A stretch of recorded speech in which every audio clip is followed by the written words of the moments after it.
Hello అందరికీ.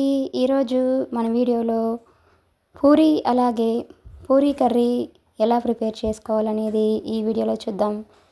ఈ పూరీలని చూస్తుంటేనే తినేయాలనిపిస్తుంది కదా. మరి ఈ పూరీని ఎలా చేయాలనేది ఇప్పుడు చూద్దాం.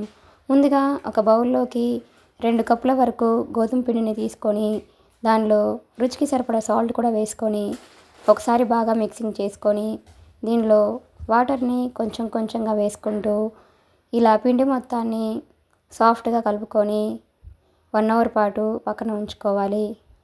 ఇలా పిండి 1 అవర్ తర్వాత బాగా నానిన తర్వాత ఇప్పుడు పిండిని చిన్న చిన్న ముద్దల్లాగా చేసుకొని ఇలా చిన్న చిన్న పూరీలు చేసుకొని ఒక ప్లేట్లోకి తీసుకోవాలి. ఇప్పుడు స్టవ్ వెలిగించి డీప్ ఫ్రైకి సరిపడా ఆయిల్ వేసుకొని ఆయిల్ బాగా హీట్ అయిన తర్వాత దీనిలో ఒక్కొక్కటి పూరీలని ఇలా వేసుకుంటూ ఈ పూరీలని 2 వైపులా గోల్డ్ కలర్ వచ్చేంత వరకు బాగా ఫ్రై చేసుకొని వీటిని ఒక టిష్యూ పేపర్ మీద కానివ్వండి, అలాగే న్యూస్ పేపర్ మీద కానివ్వండి వేసుకొని ఈ ఆయిల్ అంతా కొంచెం పోయిన తర్వాత వీటిని ఒక ప్లేట్లోకి తీసుకొని సర్వ్ చేసుకుంటే ఎంతో ఇష్టంగా ఉండే పూరీ రెడీ అయిపోయినట్లే. ఇప్పుడు పూరీ కర్రీని ప్రిపేర్ చేసుకుందాం. ముందుగా ఒక ప్లేట్లోకి 2 ఆలు, అలాగే 2 ఆనియన్స్, అలాగే ఒక క్యారెట్, అలాగే ఒక పచ్చిమిర్చిని ఈ విధంగా చెక్కు తీసుకొని బాగా శుభ్రంగా వాష్ చేసుకొని వీటిని ఇలాగా చిన్న చిన్న ముక్కల్లాగా కట్ చేసుకొని పక్కన ఉంచుకోవాలి. ఈ వీడియో కనుక మీకు నచ్చినట్లయితే ఒక లైక్ కొట్టండి. ఇలా వెజిటబుల్స్ మొత్తాన్ని ఈ విధంగా కట్ చేసుకొని ఉంచుకోవాలి. ఇప్పుడు స్టవ్ వెలిగించి ఒక గిన్నె పెట్టుకొని దానిలో 3 టేబుల్ స్పూన్స్ వరకు ఆయిల్ వేసుకొని ఆయిల్ బాగా హీట్ అయిన తర్వాత దానిలో ఒక ఎండుమిర్చి, అలాగే 1 స్పూన్ పోపు దినుసులు, 1 స్పూన్ జీలకర్ర కూడా వేసుకొని వీటిని బాగా ఫ్రై చేసుకోవాలి.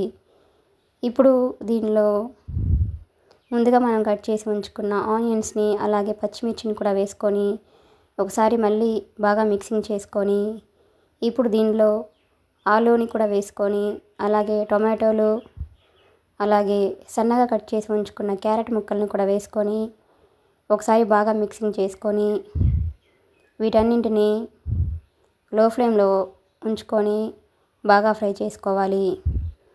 ఈ ఆలు ఈ విధంగా లైట్గా ఫ్రై అయిన తర్వాత దీనిలో కొంచెం కరివేపాకు కూడా వేసుకొని మళ్ళీ ఒకసారి బాగా మిక్సింగ్ చేసుకొని ఈ వెజిటబుల్స్ని ఇంకొంచెం పాటు మగ్గనివ్వాలి. ఇప్పుడు దీనిలో చిటికెడు పసుపు కూడా వేసుకొని, అలాగే 1/2 టీ స్పూన్ అల్లం వెల్లుల్లి పేస్ట్ కూడా వేసుకొని అల్లం పచ్చివాసన పోయేంత వరకు బాగా ఫ్రై చేసుకోవాలి. ఇప్పుడు ఈ వెజిటబుల్స్ అన్నీ ఈ విధంగా పూర్తిగా ఫ్రై అయిన తర్వాత దీనిలో 2 గ్లాసెస్ వరకు వాటర్ కూడా వేసుకొని ఈ వెజిటబుల్స్ అన్నింటినీ బాగా ఉడికించుకోవాలి. ఇప్పుడు ఒక బౌల్లోకి 2 స్పూన్స్ వరకు శనగపిండి వేసుకొని దానిలో కొంచెం వాటర్ వేసుకొని ఇలా బాగా మిక్సింగ్ చేసుకోవాలి. ఇలా శనగపిండి అనేది ఉండలు లేకుండా కన్సిస్టెన్సీ ఈ విధంగా ఉండేటట్లుగా బాగా మిక్సింగ్ చేసుకొని ఉంచుకోవాలి. ఇప్పుడు ఎసరు పూర్తిగా మరిగిపోయిన తర్వాత ఇలా వెజిటబుల్స్ మొత్తం పూర్తిగా ఉడికిపోయిన తర్వాత దీనిలో ఈ శనగపిండిని వేసుకొని ఒకసారి బాగా మిక్సింగ్ చేసుకొని దీనిలో రుచికి సరిపడా సాల్ట్, అలాగే 1/2 టీ స్పూన్ కారం, అలాగే 1/2 టీ స్పూన్ ధనియాల పొడి కూడా వేసుకొని ఒకసారి బాగా మిక్సింగ్ చేసుకొని ఈ శనగపిండిని 1 నిమిషం పాటు ఉంచేసి పచ్చివాసన పోయేంత వరకు ఉంచుకొని స్టవ్ ఆఫ్ చేసుకోవాలి. ఇలా రెడీ అయిన ఈ పూరీ కర్రీని ఒక బౌల్లోకి తీసుకొని సర్వ్ చేసుకుంటే ఎంతో ఈజీగా ఉండే అలాగే పూరీ కర్రీ రెడీ అయిపోయినట్లే. Please subscribe my channel. Thanks for watching.